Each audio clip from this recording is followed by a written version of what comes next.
perkenalkan nama saya Nurmatia Zahira dengan NIM G7012416.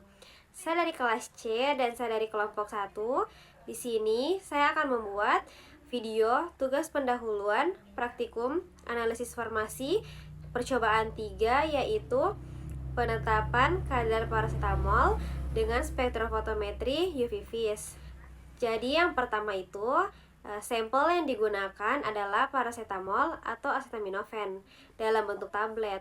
Indikasinya digunakan sebagai analgesik atau pereda nyeri dan antipiretik atau penurun demam. Mekanisme kerjanya itu yaitu menghambat enzim siklo-oksigenase atau COX di sistem saraf pusat sehingga menurunkan pembentukan proses prostaglandin atau zat penyebab nyeri dan demam. Struktur kimianya itu yaitu memiliki cincin aromatik atau benzena dengan gugus min OH atau hidroksil dan min NHCOCH3 atau amina. Panjang gelombang maksimumnya itu atau lambda max-nya sekitar 243 sampai 245 nm pada UV tergantung pelarut. Yang kedua, metode spektrofotometri UV vis didasarkan pada kemampuan zat menyerap cahaya pada panjang gelombang tertentu. Besarnya cahaya yang diserap dinyatakan sebagai absorbansi. Prinsip utamanya mengikuti hukum Lambert-Beer. Absorbansi sama dengan koefisien serapan molar dikali panjang lintasan atau kuvet dikali konsentrasi.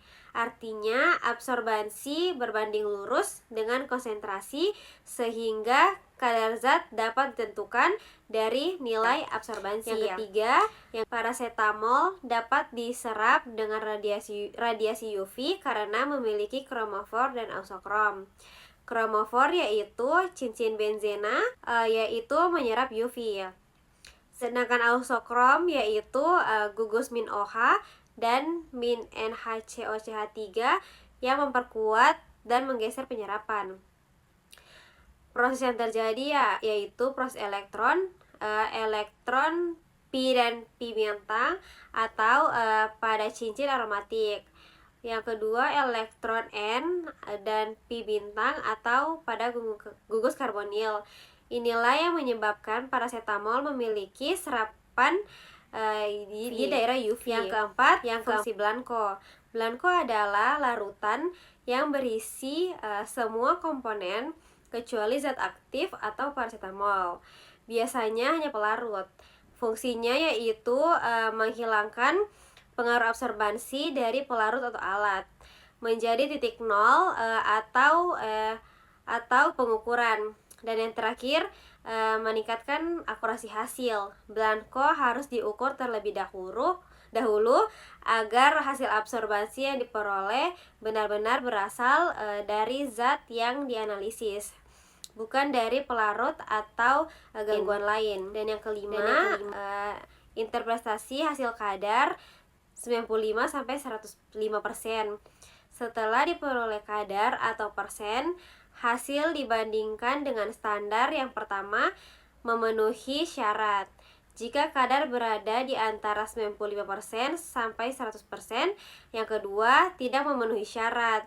Jika kurang dari 95% atau lebih dari 105%. Jika hasil di luar batas, yang pertama, periksa ulang prosedur kerjanya. Yang kedua, kalibrasi alat UV vis. Yang ketiga, ulangi pengukuran. Dan yang keempat, evaluasi kemungkinan kesalahan. Dan yang kelima, jika tetap tidak memenuhi, sampel dinyatakan tidak sesuai spesifikasi atau TMS. Sekian tugas pendahuluan dari saya. Mohon maaf jika ada salah-salah kata dan salah-salah penjelasan. Saya akhiri. Assalamualaikum warahmatullahi wabarakatuh dan terima kasih.